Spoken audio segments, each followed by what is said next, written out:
Selamat sore, Bapak, Ibu, teman-teman peserta IG Live kali ini. Kali ini kami Pani Sekuritas kedatangan narasumber yang luar biasa, Mas Bekti Sutikna. Nah ini super scalper ya. Kan saya udah ngebit dari tahun lalu, ini baru kebagian jadwal sekarang. Nah saya senang banget nih. Terus kan saya dengar pertama tuh Mas Bekti dari IG Live-nya Mbak Alin ya. Terus Hmm. saya juga punya nih buku Super Scalper, saya Wow. baca berkali-kali nih Mas. Nah nanti kita bisa belajar dari cerita Mas Bekti ya. Mas, Hmm. saya buka dulu ya. Kan ini Boleh, kadang-kadang boleh. orang-orang suka bilang ya, kalau trading itu hati-hati jangan main copet-copet, nanti kita kerampokan gitu kan. Nah, Hmm. tapi di sini Mas Bekti bisa scalping ya, yang main cepet-cepetan itu dan bisa profitnya yang luar biasa. Dan terus mungkin kalau orang yang nggak tahu itu sahamnya saham gorengan kategorinya ya Mas, Hmm. dan berhasil sukses. Nah ini ada Mbak Alin nih, saya lihat Mas Bekti pertama dari Mbak Halo, Alin, Mbak makasih Mbak Alin. Alin. Nah ini saya baca profil singkat Mas Bekti ya. Mas Bekti itu bertransaksi sebulan, juara kompetisi berkali-kali, transaksi 2,4 triliun selama 1 bulan, dan dia bisa dengan modal 220 juta menjadi 14 miliar dalam 6 bulan ya Mas. Ya. Nah ini pertanyaan ya Mas, selama 6 bulan itu ngapain aja bisa ngelipet-lipetin duit sampai segitu Mas? Coba Mas bisa ceritain singkatnya gitu Mas. Oke, jadi memang gini ya, kasusnya waktu itu kan tahun lalu memang market kita tuh rame banget ya Mbak ya. Mungkin berbeda sekali dengan kayak katakanlah 2 bulan terakhir nih mungkin agak sepi ya. Susah jujur, saya pribadi kalau untuk 2 bulan ini untuk nyopet-nyopet saham susah kalau kita nggak maintenance. Nah, tetapi kalau kita lihat dari tahun lalu ya, itu pas era-era bagusnya itu memang di bulan sekitar November, Desember, Januari itu luar biasa bullish sekali dan waktu itu saham KF, INAF, Teens, Antam, Inco itu ramai sekali. Makanya waktu itu yang saya lakukan adalah ya benar-benar masuk dengan power yang jumbo gitu lah kasarannya gitu. Jadi memang benar-benar kesempatan momentumnya ada gitu. Market mendukung sehingga ketika kita masuk itu bisa potensi cuannya lebih gede gitu. Tetapi yang perlu saya tegaskan bahwa hakikatnya kita itu juga harus melihat kondisi pasar ya. 1 bulan 2 bulan terakhir ini susah untuk katakanlah untuk scalping ya. Saya sendiri scalping agak susah. Kita memang harus kadang saya agak semi swing. Jadi beli memang saya tunggu beberapa hari baru ibaratnya up gitu baru jualan gitu. Jadi kita walaupun scalping tapi ada saatnya. Itu juga saya bahas dalam buku saya. Ada saatnya kita itu nggak cocok untuk scalping gitu. Oke, mungkin kalau bisa dibilang kondisi scalping, dalam kondisi market tertentu kita bisa scalping, kondisi market Ya, tertentu kita si swing. nah, Sahamnya juga mesti begitu ya Mas, ada yang bisa di iya, scalping, ada yang bisa di swing ya. iya. Nah, saya pengen tahu Mas, kalau karakternya sendiri, Mm, karakter ideal nih, yang menurut mm. yang berdasarkan keberhasilan Mas Bekti, ciri-ciri saham yang bisa di scalping, yang bisa untung gede tuh pasti kan punya kemiripan tuh apa? Nah itu kriterianya seperti apa Mas Bekti? Kalau ditanya kriteria, jelas pilihan sahamnya adalah saham yang rame, yang lagi ditransaksikan, yang memang hari itu ada respon persentase kenaikan. Itu yang saya lakukan. Jadi memang kalau kita melihat dari sisi running trade, kemudian gainer losernya, di hari itu yang volumenya gede, tetapi direspon kenaikan persentase. Itu cocok untuk scalping. Nah, kalau untuk scalping sendiri, itu kalau untuk pilihan saham-saham blue chip ya, katakan LQ45 gitu akan agak sedikit sulit. Saya bilang sulit. Nah, makanya pilihan saham saya memang kebanyakan ya di saham-saham kecil ataupun istilahnya gorengan gitu. Jadi potensialnya itu ada gitu untuk ibaratnya nyopet saham gitu. Ya Mas, berarti lihatnya top volume ya Mas, bukan top frag atau top value ya? Iya, iya. Ya kalau melihat dari sisi volume frekuensi kemudian saya juga harus perhatikan ya. Tetapi dari sisi-sisi itu kan kita juga harus melihat bahwa saham itu tuh volumenya kayak apa. Kalau terlalu kecil juga beresiko. Namun perlu yang saya Mm-mm. tegaskan itu adalah sebuah semacam kayak apa ya, semacam ciri-ciri aja. Karena market ini nggak ada sebenarnya nggak ada teori yang pasti satupun gitu. Sama halnya kalau kita itu saya bawa singkong ya, saya bawa ke pasar. Aku juga nggak tahu singkong ini nanti laku nggak, laku di berapa. Jadi aku juga nggak tahu. Jadi saham hakikatnya sebenarnya gitu, nggak ada teori yang pasti satupun. Tetapi kita itu bisa semacam kayak mempunyai ciri-ciri, misalnya, oh ini kok cuacanya kok Jakarta misalnya mendung, ada suara guntur, oh kemungkinan akan hujan, tetapi belum tentu juga hujan. Sama di market, kita memilih saham-saham yang volatil, yang istilahnya gorengan, ramai ditransaksikan, ya peluangnya ada di situ. Gitu. Kalau untuk scalping seperti itu, kalau untuk swing jelas kita cari saham yang jangan yang volatil, berbahaya juga kalau seperti itu. Tetapi kalau kita mau scalping di saham-saham yang volatil, kesempatannya di situ. Resiko ada, peluang profit ada. Tinggal kembali ke profil resiko masing-masing. Kalau memang kitanya nggak siap, resikonya terlalu besar, katakanlah nih, newbie pernah nyoba beli saham, tiba-tiba langsung rontok cepet banget. Tadi ada saham nih, saya lihat saham NASA. Wah, itu kodenya NASA itu serem banget. Saya nggak pernah ikut di saham itu hari ini, cuman aku lihat fenomenanya aja. Dari harga yang sangat tinggi, 60-an berapa perak, tiba-tiba di closing di 50-an. Turunnya langsung hanya 2 menit terakhir.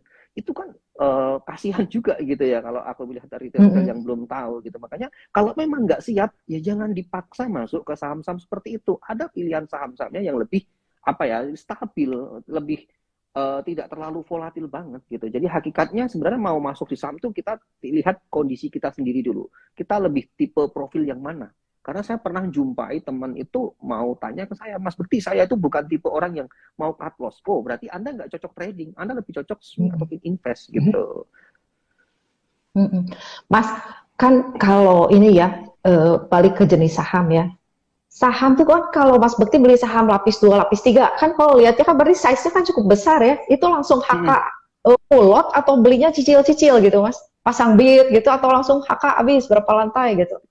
Sebenarnya kalau di teori seperti itu faktornya banyak sekali ya Mbak. Jadi ketika pilihan sahamnya kayak apa dulu, kemudian volumenya juga seperti apa dulu. Jadi kita harus pilih memilah. Kalau memang saham-saham itu saham kecil, mungkin misalnya isinya cuma 10 ribuan, 20 ribuan lot gitu ya. Oh, kemungkinan kalau saya ambil ini potensial naik katakan 2%, 3%, 4%-nya sekian juta, ya udah kalau memang seperti itu aku juga harus ngambilnya segitu, ngimbangin lot yang ada di situ. Kalau ngambilnya terlalu banyak, resiko nanti bisa dikasih barang kita gitu.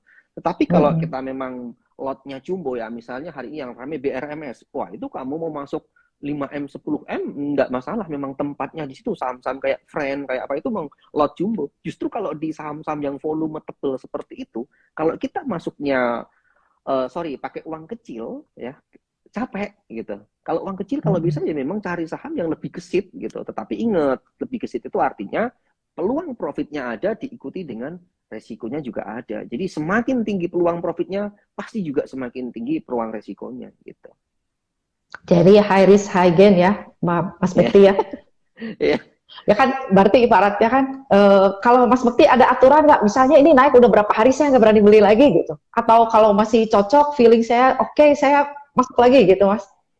Iya sih Mbak, saya jujur, ini cerita nyata ini. Kemarin saya beli saham, ini udah terjadi dan sekarang udah bersih. Kemarin saya beli saham Antam dan MTEK gitu. Saya sudah berkali-kali, jadi kayak kemarin beli MTEK, saya tuh sebenarnya mendapatkan harga paling low, 1820.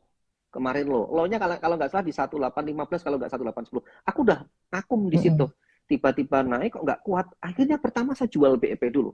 Saya belinya kemarin 10.000 lot, 1,8 M kan tak jual BEP. Habis itu mau naik kok mau hijau nih kayaknya jebol. Aku udah yakin kalau saham itu mau mantul. Akhirnya aku beli lagi di 1855.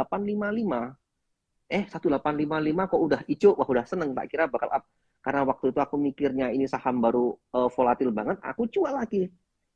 Rugi BEP 2 kali gitu kan. Habis itu sorenya udahlah tutupan kayaknya masih bagus, aku beli closing, beli tadi pagi sempat di bawah merah, tapi saya hold, ini saham bagus ini, lihatnya kayaknya masih ditahan terus, udah up, saya jual, terganti sudah yang kemarin fee jual 2 kali itu. Tetapi kemarin kenapa kok saya itu memutuskan untuk jual sampai saya itu in out 2 kali, saya jual lagi karena saya waktu itu masih merasa ragu, jangan-jangan ini sampai masih turun lagi. Tetapi disitulah letaknya bahwa kalau kita itu mau scalping, mau disiplin, ya kita kuncinya sebenarnya disiplin. Jadi kalau tidak sesuai harapan aku langsung cut gitu. Itu pengalaman, termasuk kan, sama Antam mirip-mirip juga. Berarti Mas Bekti kalau masih loss sedikit di cover, tapi sekali gain ketutup semua lossnya gitu ya, gaya scalping gitu ya Mas. Iya, nah ini ya Bapak kalau mau scalpingnya mesti rada tega, baru untung sedikit di-cut gitu. Nanti kalau pas sekali ikutan, nariknya itu ketutup semua lossnya ya Mas Bekti ya. Iya, ya gitu Mbak. Gitu. Saya juga gitu. malah justru kadang saya pernah dapatin, kadang ya ini jangan sampai salah kaprah, kadang memang saham-saham auto reject atas itu indikasinya kadang esoknya hari masih melanjutkan kenaikan. Memang tidak semua saham ya, ada yang mungkin tiba-tiba kayak kemarin saham Amar auto reject atas tapi paginya kan langsung tebel semua kan, overnya akhirnya dibanting. Ada juga yang kayak gitu, tetapi kadang aku pernah malah justru sekali arah kalau esoknya masih naik lagi itu malah menyelesaikan masalah gitu. Jadi yang kemarin scalpingku kadang kan cuma rugi fee atau mungkin tidak sesuai harapan, langsung saya cut loss kecil-kecil gitu kan, tertutup sekali boom gitu di saham apa gitu pas arah. Ya intinya waktu loss Mas Bekti kecil tapi profit sekali profit kalah semua lossnya ya Mas. Nah kadang kayak gitu Mbak. Jadi risknya karena kan ini kan volatile berarti ya Mas, jadi risiko walaupun udah berarah berhari-hari masih beli juga Mas, masih tetap gitu, atau saya udah berapa hari arah saya enggak gitu. Ya enggak, saya juga gitu Mbak, artinya melihat sebuah semacam rasional ya, artinya kalau saham itu arah berjilid-jilid, aku jujur udah nggak berani. Misalnya kita lihatlah sekarang ini kayak MSIN lah, MSIN itu udah ATH tinggi sekali kan, sekarang arah terus kan, tiap hari hampir arah. Nah itu aku jujur udah nggak mau, resikonya lebih tinggi, jadi udahlah biarin, paling suspend. Tapi kemarin kayaknya udah suspend, turun, akhirnya sekarang naik lagi. Ya udah tak tinggalin, masih banyak 700-an perusahaan, kita milih yang lainnya aja. Jadi saya selalu menanamkan gitu Mbak, ini perusahaan tuh banyak banget 700-an lebih gitu, nggak harus terpaku pada satu saham gitu. Jadi kalau memang udah terlalu tinggi naiknya nggak wajar, aku nggak berani gitu. Tetapi kalau misalnya saya beli saham dan memang tidak sesuai harapan dari harga beli, ya udah jawabannya cut loss gitu. Memang kita harus disiplin kalau mau trading gitu. Kalau nggak disiplin, aduh parah. Saya punya teman yang nggak tega cut loss mah main scalpingan bisa bonyok ya Mas ya, nggak tega balik badan ya. Bener banget. Kadang-kadang orang kan kita mesti optimis, tapi kadang-kadang kalau harga turun bukan optimis, dia denial ya. Wah ini mah nanti naik kayaknya, jadi di hold terus. Nah itu penyakit ya Mas. Kalau misalnya mau ya kayak Mas Bekti scalping, ya itu mesti tega ya. Mungkin itu kuncinya ya Mas. Nah terus Mas, kalau bisa kreasi lanjut Mas. Oke, jadi kan gini Mbak, memang kalau kita tuh mau scalping, itu kita tuh harus beli namanya disiplin tuh wajib ya. Ibaratnya sebuah rem, saya sering bilang di mana-mana di buku saya, di live IG yang dulu-dulu gitu kan, harus disiplin gitu kuncinya. Nggak apa-apa, cut loss itu memang bagian dari proses kita, tetapi lama-kelamaan itu nanti dengan kedisiplinan itu, nggak ada dong orang yang kita trading pengennya cut loss, nggak ada, tapi kita pengennya profit. Tetapi yang paling penting adalah disiplin. Karena kadang orang itu kesalahannya, apalagi ya ini, mungkin silakan style orang lain berbeda-beda, atau mungkin settlement yang akan saya katakan ini mungkin tidak cocok atau salah, ya silahkan, enggak apa-apa. Tapi intinya gini kalau dari saya, kalau kita itu mau trading, mau scalping, ya kita harus disiplin. Jangan sampai, apalagi metodenya ada yang average down gitu kan. Itu sudah bermain harapan, namanya hope gitu. Contoh, saya beli saham 200, ya kan. Beli saham 200, tentunya ketika saya beli, pengen harga itu pasti naik. Nggak mungkin dong saya beli pengennya turun, nggak mungkin gitu kan. Nah, ternyata setelah turun, katakanlah turun, kita nggak mau disiplin. Misalnya nih, dengan di 190 atau mungkin nanti di 180, kalau kita masih mikir yang namanya average, itu bermain, itu kita kan namanya hope. Udah bukan lagi semacam kayak, ibaratnya tuh kayak sebuah saham itu sudah, ini tuh bener naik apa enggak. Jadi kita tuh cuma bermain hope gitu. Dengan harapan apa? Dengan terjadi average, siapa tahu setelah di average itu nanti harga akan jadi average dan kemungkinan naik. Orang pasti akan bermain hope. Tapi kalau saya enggak. Jadi memang kalau memang tidak sesuai harapan ya cut dulu. Kita nggak tahu. Siapa tahu, karena pernah pengalaman saya average itu, akhirnya saham turun, mah kita ngoleksi barang banyak. Malah bahaya juga menurut saya. Jadi terus kalau kita barangnya disiplin. Barangnya merah semua lagi ya Mas? Kalau gitu ya? Iya. Berbunga-bunga gitu kan? Gaya scalping bukan investor. Jadi bisa dibedain ya, Bapak Ibu teman-teman. Kalau yang bergaya investor, memang dasar evaluasi ya semakin murah kan semakin dikumpulin karena dia dapat diskon. Nah, tapi kalau gayanya scalper, nah itu jangan, karena kan kita mainnya cepet-cepet. Jadi kalau misalnya kadang-kadang gini Mas Bekti, main scalper tapi nggak analisa laporan keuangan gitu kan. Nah saya bilang kan cuma tektokan, nggak dipakai jangka panjang. Buat tektokan kan cuma lihat gerakan. Nah itu jadi Bapak Ibu jangan sampai kecampur-campur. Kalau memang buat invest ya pakai ya dasarnya itu. Tapi kalau buat scalping ya ini belajar sama ya super scalper ini. Caranya begini ya Mas. Mas Bekti kalau biasanya itu aja atau bisa ganti-ganti sih, punya kriteria tertentu nggak? Oh ya Mbak, aku biasanya ganti-ganti sih. Tetapi kalau ditanya kriteria tertentu, jelas yang pertama aku cari saham yang ramai ditransaksikan, yang direspon pasar, kemudian yang mempunyai volume yang lumayan ya, yang gede gitu. Jadi biar nggak terlalu kecil juga, karena kalau terlalu kecil resiko juga terlalu mudah Mm-mm, digoyangkan, mm-mm, dan juga kita ngambilnya tidak sesuai ekspektasi kita. Nah, tetapi kalau untuk pilihan saham sendiri juga, aku kadang pilih-pilih juga Mbak, karena kenyataannya kadang ada semacam di saham kita tuh kan kayak grup-grup ya, ada grupnya MNC, Lipo, Bakri, mm. kemudian Peter Sondak, punya macam-macam. Nah, di situ kadang ada memang aku pribadi ya, tetapi ini tidak berlaku untuk semuanya. Aku pribadi kadang nggak bisa trading di saham-saham itu gitu. Contohnya di MNC lah.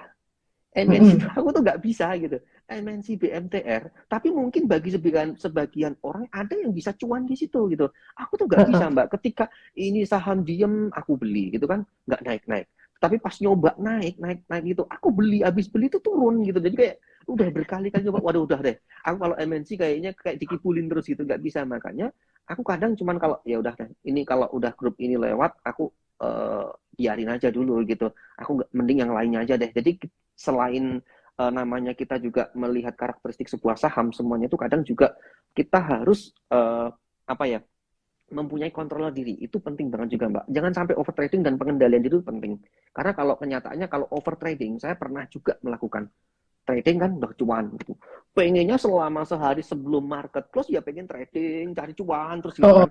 Alhasil juga sore-sore hari boncos gitu, malah justru hilang semua profitnya. Grogotin modal iya gitu. Jadi yang paling penting kadang kita tuh kalau mau trading kadang tanamkan rasa puas. Ada teman saya ini Boston juga nonton di sini ya. Itu saya kalau di Jogja itu kan tradingannya bareng gitu kan. Dia kadang kalau udah cuan kadang matiin komputernya gitu kan. Saya lihat dimatiin komputernya. Itu salah satu cara dia untuk mengontrol biar dia tuh nggak over trading gitu. Ya nggak kalau apa-apa, nggak semua untung, orang punya cara untung bisa, masing-masing gitu. kalau nggak untung disetorin lagi biasanya begitu ya Mas? Iya, iya kadang gitu nggak, Mbak. Makanya kan kadang kalau memang udah bisa mengontrol yang namanya itu apa over trading ya, ya nggak apa-apa. Tapi kalau belum siap, kadang ada orang yang gimana cara mungkin tak tinggal jalan-jalan deh atau ngapain gitu, nggak apa-apa. Yang penting cuan gitu. Heeh. Ya jadi ini kan bisa dibilangin kadang-kadang memang kita mesti ngecek juga profile trading kita ya Mas. Kadang-kadang di saham-saham tertentu kita bisa untung, di saham-saham tertentu kita rugi. Padahal orang lain bisa untung, bisa rugi, beda-beda ya. Jadi kalau nyontek juga memang nggak bisa nyontek ya Mas. Iya, iya Mbak, bener Mbak. Jadi memang Heeh. saham itu menurutku sesuatu hal yang benar-benar tidak pasti ya. Tidak pasti dalam artian kalau di teori itu sebenarnya nggak bisa. Makanya saya paling enak itu kalau orang nanya ke saya, Mas Bekti, gimana cara screening sahamnya? Gimana cara memilih saham yang kira-kira ini potensi naik atau turun? Gimana cara trading Mas Bekti dan sebagainya? Sebenarnya itu kayak mirip kalau kita itu mau belajar berenang atau mungkin naik sepeda, gitu kan. Jadi kadang kalau misalnya nih saya suruh kepada Mbak Vivi nih, Mbak tolong jelaskan pengalaman Mbak Vivi dulu pertama kali bisa naik sepeda itu kok seimbang, kok nggak jatuh gitu. Kadang kalau dijelasin dengan teori susah gitu. Dan paling enak ya bener-bener kamu harus nyoba trading saham. Diasah jam terbangnya di situ. Nanti lama kelamaan kamu akan menemukan apa ya, semacam ya feeling style gitu. Jadi oh karakteristik sahamnya seperti ini. Kalau grupnya Lipo seperti ini, kalau grupnya Mm-mm. ini bagus, kalau ini seperti ini. Nanti itu akan terbentuk dari pengalaman jam terbang itu tadi. Memang nggak bohong jam Dan terbang gitu. kecocokan juga beda-beda ya. Ada mungkin ya frekuensinya sama di saham grup ini untung terus. Dulunya kayak Hmm, seperti di MNC kan ada gitunya iya. ya. Juga begitu sama Pak di MNC. Jadi saya nggak berani kalau MNC Iya. manggung ya udah saya yang lain aja nggak berani. Iya. Ya kadang-kadang suka gatel kan ya Mas. Ya iseng-iseng beli sedikit aja udah penasaran. Tapi mungkin karena kita alam bawah sadarnya udah bilang aduh nih saya kayaknya nggak cocok beli paksain beli jadi begitu kali ya Mas. Iya, iya Mbak. Saya juga termasuk, saya pernah nyoba itu orang, ini sendiri-sendiri ya. Orang itu pada cuan Ah, bilang di saham BRI, Mandiri, BNI. Pada bisa gitu. Aku nggak bisa juga Mbak di saham-saham seperti itu gitu loh. Jadi kadang aku sendiri milih ini tuh aku yang nggak bisa trading apa gimana gitu. Jadi kalau ketika masuk pun kalau niatnya kita mungkin untuk swing, aku juga masih nggak bisa di saham-saham seperti itu. Kadang malah justru kok lama banget ya. Di sini adalah kadang kita juga harus bisa mengontrol mental ya Mbak. Kalau kita mental niatnya trading ya kita harus memang cepat. Tapi kalau untuk swing dan invest ya kita memang harus sabar. Jadi jangan ah, ah. dibolak-balik juga gitu. Kadang-kadang niatnya scalping turun mengkol jadi invest ya Mas. Nah itu Iya. warnanya merah, nah itu kan penyakit ya. Nah ini di buku Mas Bekti ya, perjalanan Mas Bekti ya. Emang kan kalau lihat Mas Bekti sampai bisa jadi sekarang itu jatuh bangunnya luar biasa ya teman-teman Bapak Ibu Mhm. semua. Saya baca ini sampai wah ini benar-benar ya Mas. Jadi pernah sampai tapi memang dari dulu memang senang belajar ya Mas. Iya. Kejuaraan kampus juara, terus juara di mana-mana ini tradingnya. Iya. Boncos juga pernah bangun lagi. Yang penting ini mentalnya ya Mas, nggak ada Iya. lawan ya Mas. Iya, saya justru Hmm. menemukan teman-teman saya, Mbak, trader-trader yang berhasil, yang hebat-hebat itu rata-rata dia juga dari bawah dan dia jatuh bangun, top up habis gitu ada gitu. Tapi justru karena dia itu semuanya karena mereka itu nggak menyerah dan selalu mencoba ya, alhasil berhasil gitu loh, Mbak. Nanti lama kelamaan karena itu Hmm. semua itu kita itu kayak trading itu kayak strategi dagang. Persis banget. Jadi katakanlah ada orang misalnya nih, aku juga melihat nih, ada orang yang jual misalnya tembakau di pasar, orang yang jual sayur-sayuran di pasar, dia punya strategi khusus sendiri sehingga dia itu bisa jadi pedagang yang besar gitu loh. Kalau kita tiba-tiba ajarin dong aku jadi pedagang tembakau, ajarin dong aku jadi pedagang sayuran, pertama kali kita nyoba dagang pasti kita juga kacau gitu. Kita belum tahu strateginya gitu, tapi lama kelamaan karena kita tuh mengenal bagaimana cara memilih yang bagus, bagaimana cara berdagang kita, bagaimana cara pengemasannya dan sebagainya, itu akan membuat kita itu jadi lebih hebat. Ya memang terbentuk dari market, ibaratnya ditempa market itu yang membentuk skill kita sebenarnya gitu. Makanya di saham itu aku pernah bilang, pengalaman saya juga, kalau kita itu teori terus, tidak pernah praktek, saya jamin nggak akan pernah bisa. Tapi Hmm. kalau kita itu praktek tanpa teori, kita akan kesasar-sasar dan waktunya lama. Maka dari itu kalau Hmm. kita itu mengkombinasi dua-duanya, kita belajar teori dan mempraktekkan, yaitu harapannya biar lebih meminimalisir, biar Anda itu lebih cepat berhasilnya di saham gitu. Makanya saat ini enak banget udah ada live IG, Zoom gitu kan. Oh, oh. Dulu belum ada zaman saya. Bener-bener Zaman hebat dulu loh kita sebenarnya. masih cari koran Mas, berita Mas, berita Iya, udah dari kapan kan? Nah ini lihat ya apa ibaratnya langganan RTI. anggaran begituan gitu zaman dulu ya. Iya. Ibaratnya ngasah golok ya Mas, supaya Iya. tajam jasa kita ya. Mas, Iya. kalau Mas Bekti lihat ini nggak sih screener sebenarnya screener Mas Bekti ya kalau lagi jalan market. Berarti kan keputusannya berdasarkan waktu market jalan kan, Mm-mm. ambil keputusan ya kan. Yang di layar Mas Bekti itu perlu data apa aja sih? Yang pasti kan top volume berarti ya, pasti ada top gainer ya. Kalau Selain saya itu lagi pribadi, apa? Uh, sebenarnya yang saya lakukan tuh sederhana, Mbak, ya.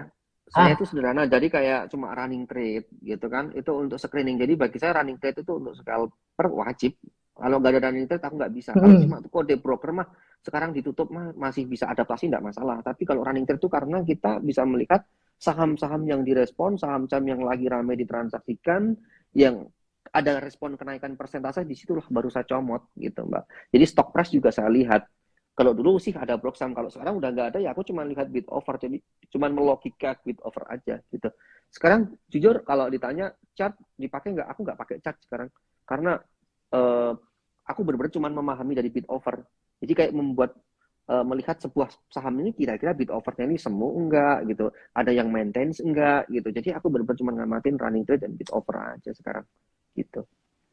jadi berarti kalau yang rame, terus Mas Bekti buka bid overnya gitu ya. Iya, bener gitu. Terus, terus bidnya tebal-tebal nggak gitu berarti ya? Iya, kira-kira ini historikalnya juga kemarin gimana Ah, gitu. Ya, kira-kira kemarin udah naik berapa persen, terus sekarang ini responnya kayak apa. Jadi itu tak pertimbangan semuanya gitu, Mbak. Karena kalau ah, melihat saat ini tuh dengan adanya blok saham ditutup ya kita kan cuma melihat bid over gitu. Sedangkan kalau misalnya nih ya ada eh, teman saya yang bilang dia juga pernah di teknikal lama banget gitu kan. Akhirnya sekarang juga nggak kepake gitu loh. Tapi bukan berarti teknikal nggak penting ya. Teknikal itu penting gitu. Tapi ada orang yang dengan caranya masing-masing itu bisa uh, memilih saham itu mungkin cuma dari bid over doang dan itu terbentuk dari jam terbang, tetapi semuanya harus paham basicnya dulu. Jadi kalau ditanya bagi teman-teman nih yang nanya Mas Bekti gimana nih caranya, ya semuanya kamu harus pelajari dulu, baik teknikal, fundamental, semuanya pelajari dulu, nanti lama kelamaan tuh kan dipilah-pilah gitu. Kira-kira cocok nggak diterapkan, mana yang cocok diterapkan ya diterapkan, mana yang enggak gitu. Dan jangan sampai amburadul dibalik-balik. Saya mau trading nih, ya mungkin cukuplah dengan bid over news atau mungkin chart, oke, laporan keuangan nggak perlu, nggak masalah gitu. Mm-mm. Tetapi sebaliknya, kalau kita mau memilih invest ataupun swing, ya kita butuhin laporan keuangan untuk menilai kira-kira perkembangannya gimana. Kemudian ini masih under value ataupun over value. Bid over di invest nggak penting gitu. Jadi semuanya itu sudah ada masing tempatnya masing-masing gitu. Kalau dipilih baik yang mana, semuanya baik. Tujuannya satu kok, profit gitu. Mau trading, mau investasi, ya yang penting kamu tuh profit gitu. Ya ibaratnya gini ya, kalau scalping ya, kalau kita mau cari pasangan, kita cuma mau cari teman makan siang, udah nggak usah ditanya-tanya terlalu detail latar belakangnya gitu kan ya Mas. Kalau Nah, bener invest ya, banget. gitu. Kan ini cuma tektok-tektok bolak-balik sebentar gitu ya. Mas, Bener banget. kalau Mas lihat ini nggak bid over, kalau bid tebel, over tebel, saya makan yang bid tebel atau yang over tebel gitu Mas. Ya itu Saya bid tergantung over juga nih. sih Mbak. Memang Hmm. kalau dibilang seperti itu tuh di saham kan suatu hal yang nggak pasti ya. Itu tergantung juga. Kadang kalau memang pas ini memungkinkan, kadang saya ambil ya ambil aja gitu, makan gitu kan, Hmm. overnya makan gitu kan, Hmm. tebelin gitu. Kalau memang itu masih ada potensial naik, ya ya udah jual gitu. Tetapi kalau nggak ada, ya udah cut loss gitu. Kalau tidak seharapan, pokoknya yang penting udah berpikir ketika saya itu beli dan tidak sesuai dengan harapan dari beliku, udah cut. Aku gitu. Ya kasarnya kalau udah kejeblos jangan terlalu dalam gitu, kabur dulu, nanti Nah, dibayar bener. sama profit berikutnya gitu ya Mas. Nah, Nah bener. terus Bener banget, Mbak. kalau Mas Bekti misalnya nih ya, kan kadang-kadang bid over tuh suka timpang ya, yang Mm-mm. bidnya lebih tebal, itu berarti ada pengalaman nggak? Oh ini kalau bidnya lebih tebal nih bakal begini kurang lebih. Gitu. Ini kalau overnya lebih tebal bakal begini. Gitu.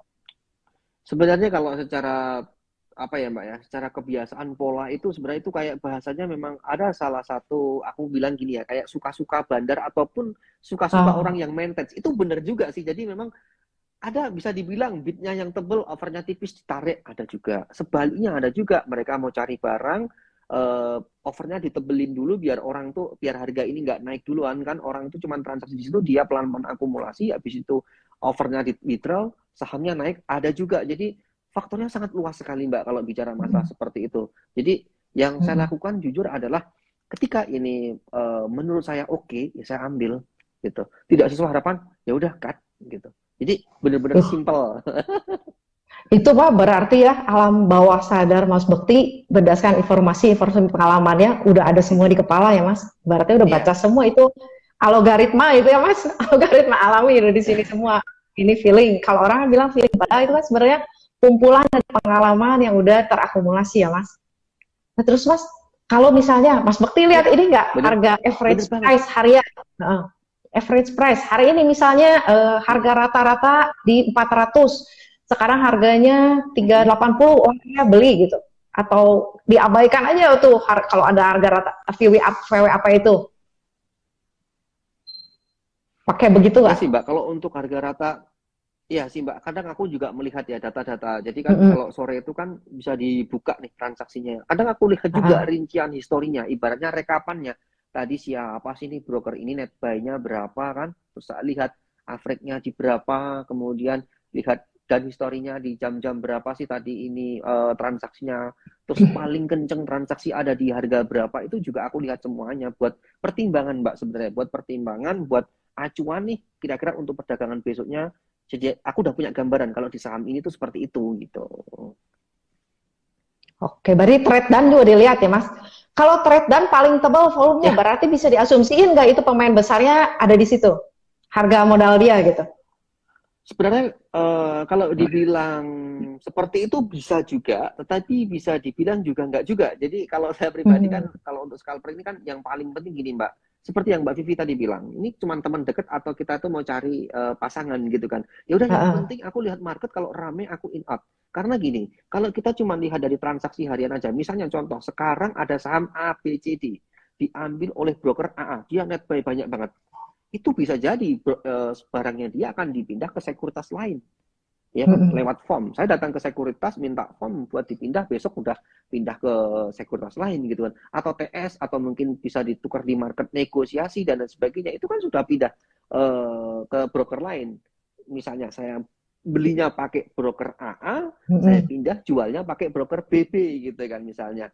Nah, Hmm. kalau kita cuma baca harian doang dari Broksam itu, setelah closing market itu kita lihat, ya kita pasti akan juga kejebak. Wah kemarin ini ambil banyak teorinya gitu kan, di reguler ambil banyak. Tapi kalau kita nggak memperhatikan dia dipindah barangnya bagaimana, jualan pakai sekuritas lain, ya udah gitu. Jadi beresiko juga gitu. Jadi menurut saya yang paling penting sebenarnya kuncinya disiplin, Mbak.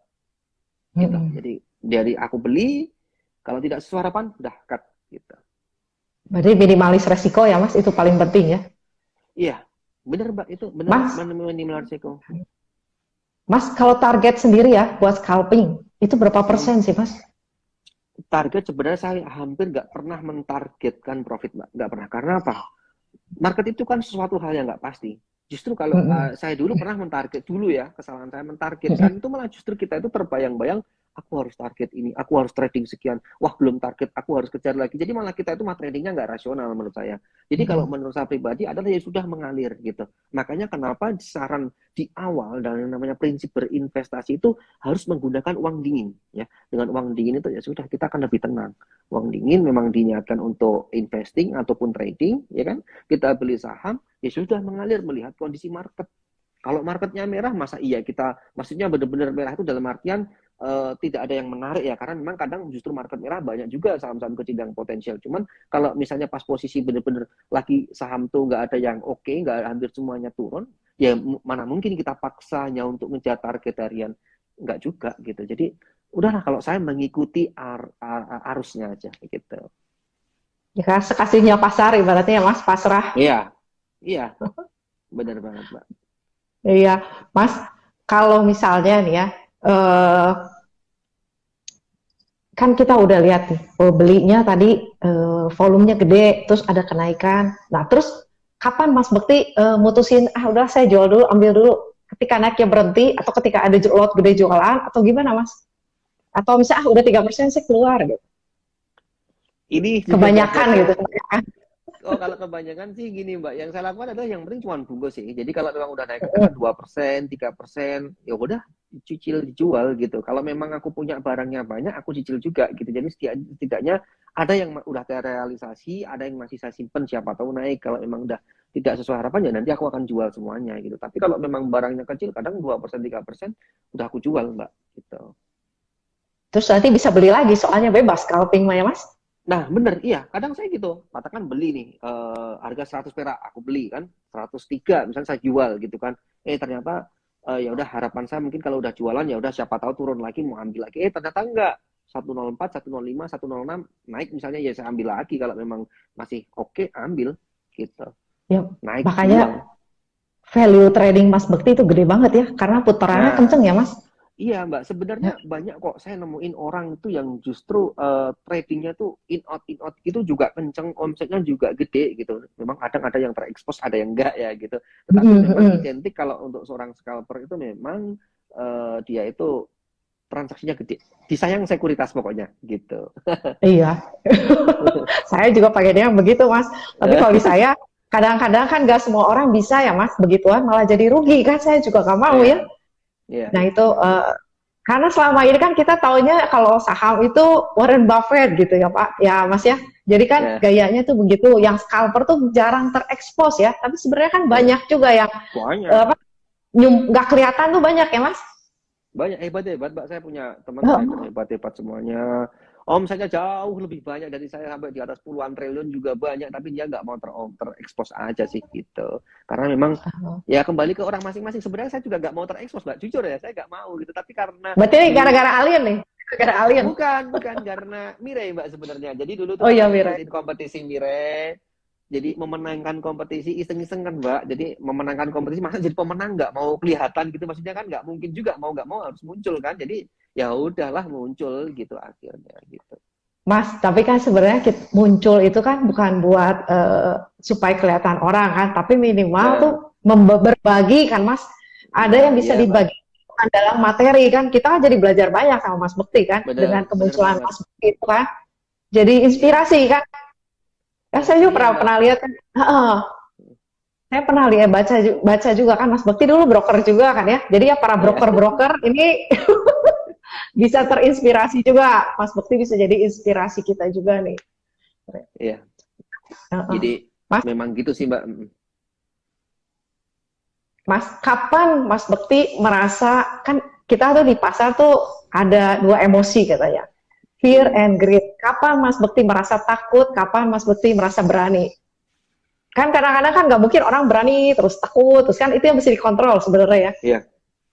Saya tuh justru kalau di pasar jujur takut itu malah gini Mbak. Kadang justru kalau saham itu sudah naik terlalu tinggi, naik terus itu malah aku jadi takut gitu. Sebenarnya itu yang tak Mm-mm, takutin. Tapi kalau mm-mm. berani itu justru saham yang udah turun terkoreksi tajam, aku malah berani masuk gitu.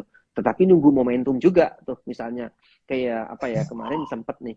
Tapi aku udah lepas ya, jadi jangan dikait-kaitkan lagi karena sensitif banget Mbak gitu.